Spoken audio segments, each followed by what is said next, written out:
Assalamualaikum warahmatullahi wabarakatuh. Selamat pagi dan salam sejahtera untuk kita semua. Perkenalkan, nama saya Kamsia, SP MPD NIDN 3910116501 dari Program Studi Penyuluhan Perikanan Politeknik Ahli Usaha Perikanan Jakarta. Izinkan saya menyampaikan pernyataan diri dosen unjuk kerja Tridharma Perguruan Tinggi bidang penelitian dan publikasi karya ilmiah untuk Serdos 2021. Hasil penelitian yang saya sudah pernah laksanakan yaitu satu, yang mulai dari yang terbaru, efektivitas dan kepuasan dalam pembelajaran daring studi kasus pada Taruna Prodi Penyuluhan Perikanan Bogor tahun 2021 dengan sumber dana UPPM Poltek AUP sebagai anggota. Nah, hasil ini sekarang dalam proses publikasi JPPIK. Yang kedua, teknik pengolahan tradisional dan manajemen pemasaran ikan manyung di UKM Mamah Jambal, Kabupaten Pangandaran, Provinsi Jawa Barat. Ini juga dalam proses publikasi tahun 2020-2021. Sumber dana UPPM Poltek AUP, saya sebagai ketua. Yang ketiga, analisis prestasi akademik Taruna STP jurusan penyuluhan perikanan angkatan 51 tahun 2019-2020. Sumber dana UPPM STP Jerlokan, saya sebagai ketua. Di sini menggunakan STP karena mulai bulan April tahun 2020 beralih nama menjadi Politeknik Ahli Usaha Perikanan. Sebelumnya STP. Yang keempat, persepsi terhadap gender dan pekerjaan sebagai penjual ikan hasil tangkapan nelayan di dua lokasi di daerah terpisah pada tahun 2019-2020, sumber dana UPPM STP Jorlokan, anggota saya sebagai anggota. Yang kelima, potensi pengembangan masyarakat Pantai Selatan Jawa Barat, kasus di Kabupaten Tasikmalaya tahun 2018-2019, sumber dana UPPM STP Jorlokan, saya sebagai anggota peneliti. Hasil penelitian yang sudah dipublikasikan, satu, efektivitas dan kepuasan dalam pembelajaran daring kasus pada Taruna Prodi Penyuluhan Perikanan Bogor dalam proses publikasi. Seperti yang saya sampaikan tadi, sudah ada pernyataan bahwa publikasi ini sudah diterima sama panitia. Jenis publikasinya jurnal nasional, tanggal terbit rencana 1 Desember 2021 dan sudah terintegrasi ke dalam sister sesuai dengan BKD PO BKD 2021. Yang kedua, analisis permasalahan usaha garam rakyat di Kecamatan Kuanyar, Kabupaten Bangkalan, Madura, Jawa Timur.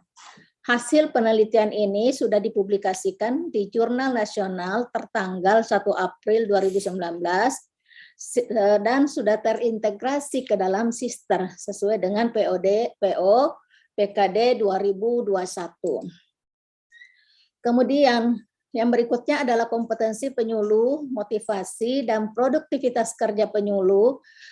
Sudah dipublikasikan juga di dalam jurnal nasional dan sudah masuk dalam rubrik dan tanggal terbitnya 2 Desember 2015 dengan sudah terintegrasi ke dalam sister sesuai dengan POBKD.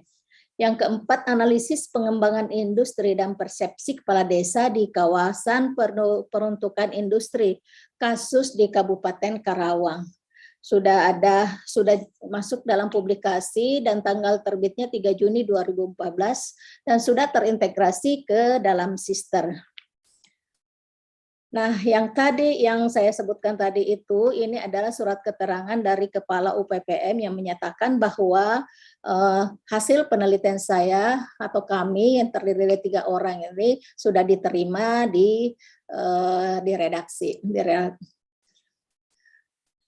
Yang saya angkat, yang akan saya jelaskan di sini, saya mengangkat salah satu penelitian yang sudah dipublikasikan, yaitu kompetensi penyuluh, motivasi, dan produktivitas kerja penyuluh yang dilaksanakan di wilayah kerja Dinas Pertanian, Perikanan, dan Kehutanan Kabupaten Sleman, Provinsi Daerah Istimewa Yogyakarta.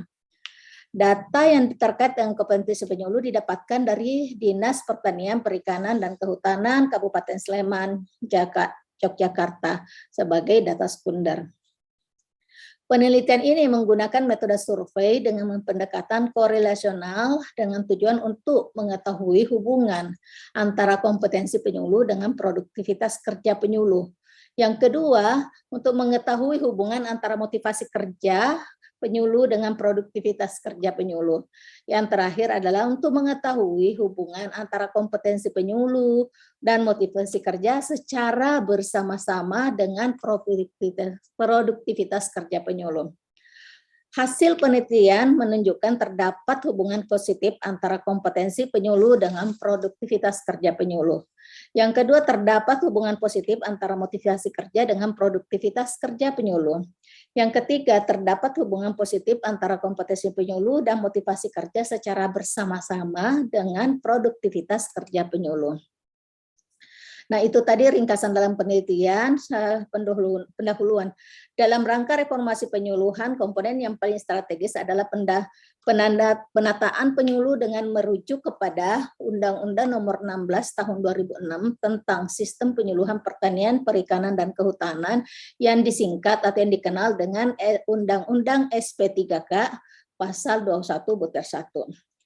Hasil observasi awal sebelum dilakukan penelitian, yaitu pada bulan Maret 2012, beberapa indikator tentang produktivitas penyuluh perlu ditingkatkan, antara lain target penyuluh baru terpenuhi kurang dari 70%, ketepatan dalam penyelesaian pekerjaan baru terpenuhi di bawah 60%, penyelesaian pembuatan laporan kerja baru mencapai 60%, dan kehadiran dalam kegiatan penyuluhan baru mencapai 60%.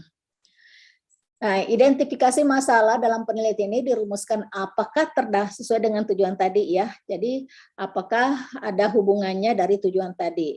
Pembatasan masalah yaitu unit analisis dalam penelitian adalah penyuluh bidang teknologi pertanian dan hortikultura atau TPH, peternakan, perikanan, perkebunan, dan kehutanan yang berstatus pegawai negeri sipil. Karena kita ketahui bahwa penyuluh itu juga ada yang non-PNS. Seperti dinyatakan tadi, tujuan penelitiannya yaitu untuk mengetahui hubungan antara kompetensi penyuluh dengan produktivitas, motivasi kerja penyuluh dengan produktivitas, serta hubungan antara keduanya dengan produktivitas penyuluh.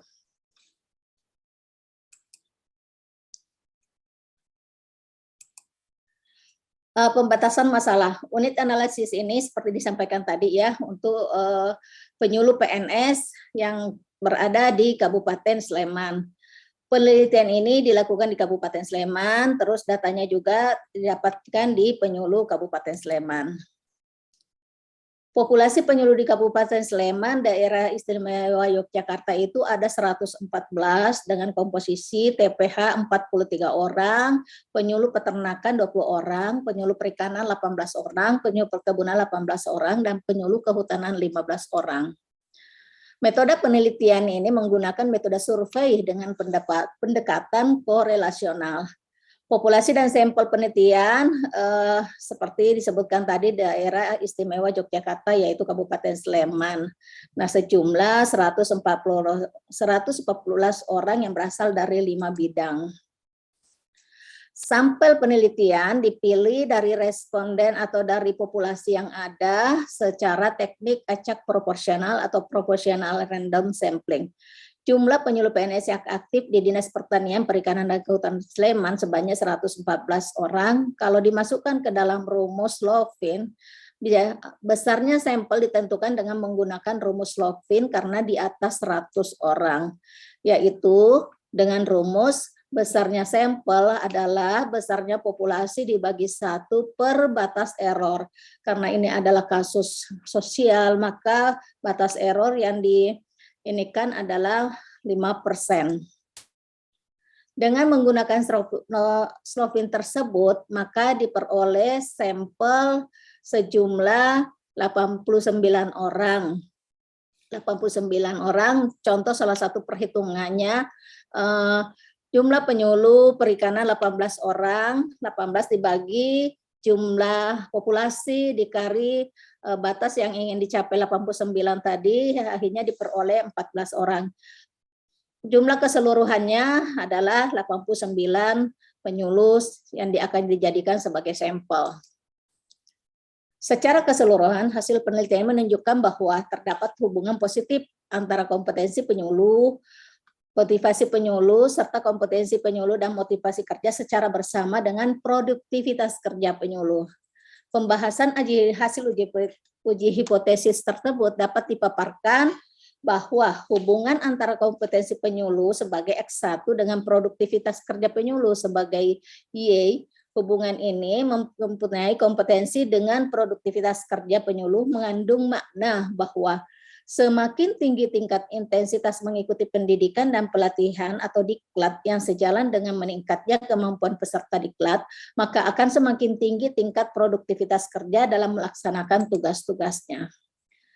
Dari hasil uji keberartian garis regresi produktivitas kerja atas kompetensi penyuluh diperoleh nilai probabilitas kurang dari 0,05, maka persamaan regresi yang terbentuk signifikan. Nilai probabilitasnya 0,0, dengan demikian persamaan ini dinyatakan signifikan, berarti kompetensi penyuluh bisa digunakan untuk memprediksi produktivitas kerja penyuluh. Angka persen sebesar 0,53 merupakan koefisien korelasi antara kompetensi penyuluh dengan produktivitas kerja penyuluh. Nilai R sebesar 0,531 yang berarti lebih dari 0, yang mengkonfirmasi hipotesis statistik tersebut lebih besar dari 0, yang artinya terdapat hubungan positif antara kompetensi penyuluh dengan produktivitas kerja penyuluh. Nilai signifikan kurang dari 0,5 menyatakan bahwa korelasi tersebut signifikan. Hubungan fungsional antar kompetensi penyuluh dengan produktivitas kerja penyuluh dapat ditunjukkan dengan persamaan regresi ini dengan koefisien korelasi sebesar 0,531 dan koefisien determinannya adalah sebesar 0,281. Memperhatikan nilai koefisien korelasi, maka dapat dinyatakan bahwa hubungan antar kompetensi penyuluh dengan produktivitas kerja penyuluh mempunyai hubungan yang erat. Berdasarkan perolehan skor mengenai tes kompetensi penyuluh, dapat dijelaskan bahwa 36 orang atau 40,45% berada di bawah skor rata-rata, 10 orang atau 11,24% berada pada skor rata-rata, 43 orang atau 48% berada di atas skor rata-rata. Skor data di lapangan menunjukkan bahwa responden memberi jawaban yang positif terhadap kompetensi penyuluh dan data yang diperoleh penyuluh berada pada posisi sebagian besar menengah ke atas. Hal ini dapat disimpulkan bahwa terdapat hubungan yang positif yang signifikan antara kompetensi penyuluh dengan produktivitas kerja penyuluh. Artinya, bila variabel kompetensi penyuluh ditingkatkan, maka akan terjadinya pula peningkatan variabel produktivitas kerja penyuluh. Sebagai tambahan informasi, penyuluh adalah petugas penyuluhan yang bertugas sebagai pegawai negeri sipil. Kompetensi pegawai negeri sipil adalah kemampuan dalam karakteristik yang dimiliki seorang pegawai berupa pengetahuan, keterampilan, sikap, dan perilaku yang diperlukan dalam pelaksanaan tugas jabatannya. Ini pengertian tentang kompetensi adalah tindakan untuk meningkatkan pengetahuan dan kecakapan seorang pegawai untuk melaksanakan suatu pekerjaan. Menurut Cagian bahwa diklat adalah usaha untuk meningkatkan keterampilan dan kemampuan kerja seorang atau sekelompok orang yang sudah bekerja pada suatu organisasi yang efisien, efektif, dan produktivitas kerjanya sangat dirasakan perlu ditingkatkan secara terarah. Dari hasil uji keberartian garis regresi produktivitas kerja penyuluh atas motivasi kerja, diperoleh nilai probabilitas kurang dari 0,5, maka persamaan regresi yang terbentuk signifikan nilai probabilitas 0,0, dengan demikian persamaan regresi ini dinyatakan signifikan, berarti motivasi penyuluh bisa digunakan untuk memprediksi produktivitas kerja penyuluh. Hubungan fungsional antara motivasi kerja dengan produktivitas kerja dapat ditunjukkan dengan persamaan regresi dan koefisien korelasi sebesar 0,756 dan koefisien determinannya sebesar 0,571.